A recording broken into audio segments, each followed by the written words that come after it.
दोस्तों आप सभी का स्वागत है ओपीपी सॉल्विंग सीरीज में, जहां हम लोग ओपीपी ओरिएंटेड क्वेश्चंस को सॉल्व करेंगे। पर्टिकुलरली हम लोग अप्रोच और उसका लॉजिक देखेंगे, कोड को रियल टाइम में करेंगे ताकि आपको भी लगे कि आप भी इस चीज को कर सकते हैं। और साथ ही साथ मैं लास्ट में आपको एग्जाम के लिए टिप्स दूंगा। छोटी सी रिक्वेस्ट है कि मैं जो भी यहाँ करने वाला हूँ उसके बाद मिनिमम आप एटलीस्ट उसको 3 टाइम्स जरूर ट्राई कीजिएगा, तभी आपको चीजें क्लियर होंगी। चलिए इसी के साथ हम लोग शुरू करते हैं आज का ये session.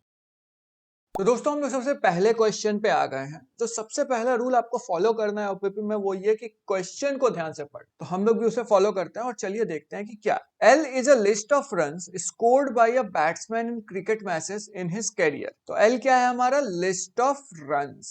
Each entry corresponds to batsman score in a match। तो ये जो हमारे सारे वैल्यूज हैं ये क्या हैं? ये स्कोर्स हैं। A score is a termed century if it is greater than or equal to 100। यानी सेंचुरी आपको क्रिकेट में पता ही है कि हम इक्वल टू 100 अगर रन है तो उसको हम लोग सेंचुरी बोलते हैं। तो यानी आपको जो भी वैल्यू है उसको 100 से ग्रेटर तक देखना है। यानी अगर कायदे से देखिए तो ये वाला वैल्यू हो जाएगा, ये वाला हो जाएगा, ये। अब उसके बाद क्या बोलता है? Streak is a sequence of consecutive centuries. यानी कि क्या मतलब है? स्ट्रीक आपको पता ही होगा क्रिकेट के टर्म में। स्ट्रीक मतलब होता है कि अगर आपके पास से 101 रन है और फिर आपका 202, 101 या फिर 303, तो ये टोटल को हम लोग क्या बोलते हैं? स्ट्रीक। और आपके पास ये रन्स दिए हुए, तो रन्स में जरूरी तो नहीं है कि आप हर बार सेंचुरी ही मारिएगा और हर एक बैट्समैन सेंचुरी ही मारेगा। तो इसलिए हम लोग को ये देखना है कि कंसेक्यूटिव कितने हैं। कंसेक्यूटिव मतलब एक के बाद एक सेंचुरीज कितने हैं। यानी अगर आप कायदे से देखिए तो ये क्वालिफाई करेगा, ये क्वालिफाई करेगा, ये क्वालिफाई करेगा, तो हमारे पास टोटल 3 मिलेंगे। यहाँ पे ये भी क्वालिफाई कर रहा है और ये भी क्वालिफाई कर रहा है, तो यहाँ पे हम लोग को टोटल 2 स्ट्रीक मिले। और यहाँ पे 150 सिर्फ क्वालिफाई कर रहा है, तो यहाँ पे सिर्फ हम लोगों को 1 ही मिले। तो आप देख सकते हैं यहाँ वही चीज लिखा है, there are 3 streaks with length 3, 2, 1। तो अब आपका काम क्या है? यहां तक ये बस क्वेश्चन के बारे में डिस्क्राइब किया। अब आपको एक्चुअल कोड लिखना है। Right a function name longest streak. ध्यान रखिए आपको यही फंक्शन यूज करना है। कोई और चीज अगर आप कीजिएगा तो आप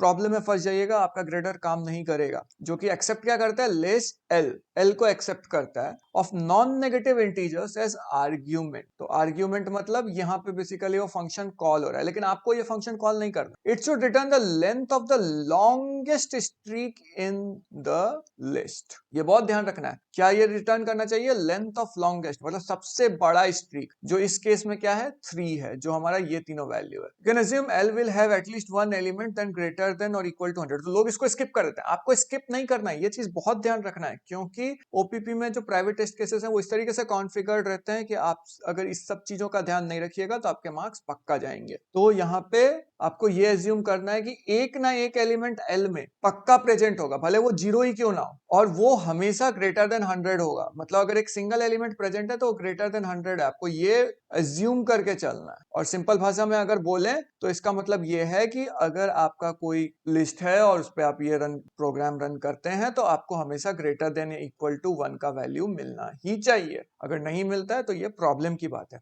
और ये चीज जो यहाँ पे आपको दिया गया है, लोग इसको इग्नोर कर देंगे, बट आपको इसको कोड में इंक्लूड करना है, क्योंकि ये बहुत इंपॉर्टेंट पार्ट है इसका।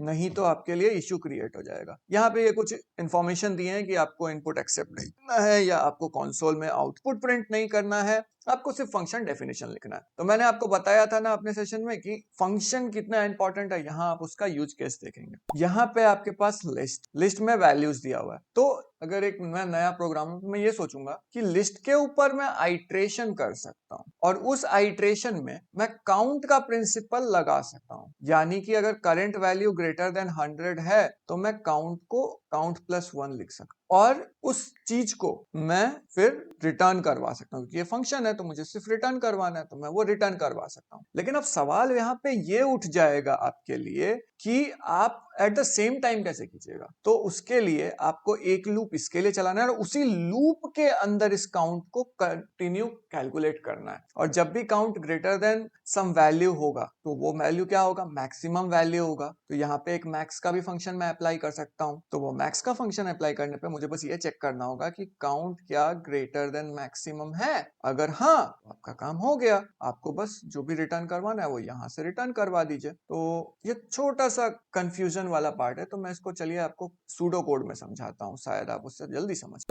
सबसे पहले हम लोग इनिशियलाइज करेंगे दो वेरिएबल को, काउंट और मैक्स, यानी कि एक काउंट रखेगा और दूसरा मैक्सिमम वैल्यू रखेगा। फिर हम लोग लिस्ट के ऊपर आइटरेट करेंगे और चेक करेंगे कि प्रेजेंट वैल्यू जो है आपका वो ग्रेटर देन 100 है कि नहीं। अगर है तो हम लोग काउंट को इंक्रीमेंट कर देंगे। अब मैंने बोला था ना कि एक लूप के अंदर ही हम काम करने वाले हैं, वही चीज यहाँ पे होगा। अब अगर वैल्यू ग्रेटर देन 100 है तो ये वाला चीज ट्रू हो जाएगा। तो हम लोग उस पर्टिकुलर इफ कंडीशन को अब चेक करेंगे कि क्या काउंट मैक्सिमम वैल्यू से ग्रेटर है। अगर हाँ तो हम लोग मैक्सिमम वैल्यू को काउंट के वैल्यू से बदल देंगे, मच लाइक मैक्सिमम जो हमने अभी तक सीखा था वही चीज। नहीं तो हम लोग काउंट को 0 सेट कर देंगे और ये सारी चीजों को फंक्शन के इनसाइड रैप कर देंगे। तो चलिए अब मैं आपको इसका कोड लिख करके दिखाता हूँ इन द रियल टाइम कि कैसे हम लोग इसको कर सकते हैं। एक छोटा सा काम जो मैं शुरुआत करने से पहले करूंगा वो ये कि मैं क्वेश्चन को थोड़ा साइड में ले लूंगा। आप भी ऐसा कर सकते हैं अपने ओपीपी में कि आपको क्वेश्चन दिखा रहेगा।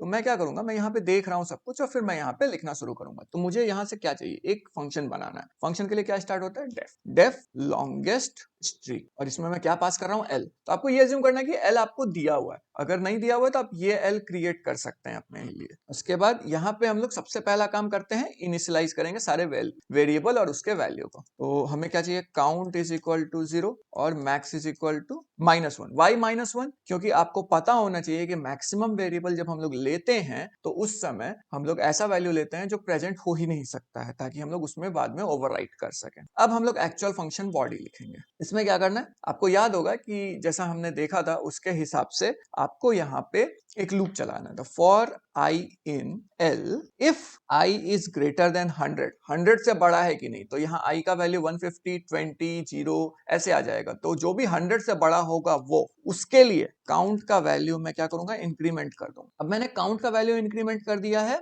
तो इसके बाद अब इसी के अंदर ये जो काउंट इंक्रीमेंट हो गया, अब इसके बाद मुझे इसी काउंट को चेक करना है क्या ये मैक्सिमम वैल्यू से बड़ा है कि नहीं है। अगर है तो हम लोग फिर से काउंट का वैल्यू जो है मैक्सिमम वैल्यू में इंटरचेंज करेंगे। तो देखिए, काउंट ग्रेटर देन मैक्स, अगर ये है तो ये कंडीशन ट्रू होना चाहिए, तब जाकर के ये काम करेगा। तो max is equal to count. और जब आपका ये हो जाएगा तब अब आपको क्या चाहिए, अब अगर ये चीज फेल हो जाता है तब मुझे क्या करना है। तो उसके लिए भी हमारे पास कंडीशन है। तो याद रखिए यहाँ एल्स नहीं लगेगा, क्योंकि एल्स में दोनों कंडीशन आ जाएगा, equal to and greater than. लेकिन हम लोग को लेस देन 1 के लिए चाहिए। तो हम लोग क्या करेंगे, एलएफ आई लेस देन 100, काउंट का वैल्यू क्या कर दिए 0। इसका मतलब ऐसा कोई भी वैल्यू नहीं है, ठीक है। और फाइनली हम लोग क्या करेंगे, रिटर्न मैक्सिमम वैल्यू। तो अगर आप देखिएगा तो ये कोड आपको ज्यादा कुछ नहीं लग रहा है, और एक्चुअली में ये नहीं है, क्योंकि मैंने यहाँ सिर्फ नॉर्मल ये लिखा है। तो एग्जाम में आपको सिर्फ इतना पार्ट करके खत्म कर देना है। ये मैं कमेंट लिखा हूँ, आप इसको इग्नोर कर सकते हैं चाहे तो एग्जामिनेशन में, अगर आपके पास टाइम कम है। लेकिन अब इसको कॉल करने के लिए मजबूरी में यहाँ पे मेरे पास ग्रेडर तो है नहीं, तो मैं ड्राइवर कोड लिखूंगा। तो ड्राइवर कोड मतलब जो रन करता है आपके प्रोग्राम। तो ड्राइवर कोड टाइटल से इसका आंसर मेरे को 3 आना चाहिए। तो मैंने यहाँ पे ऑलरेडी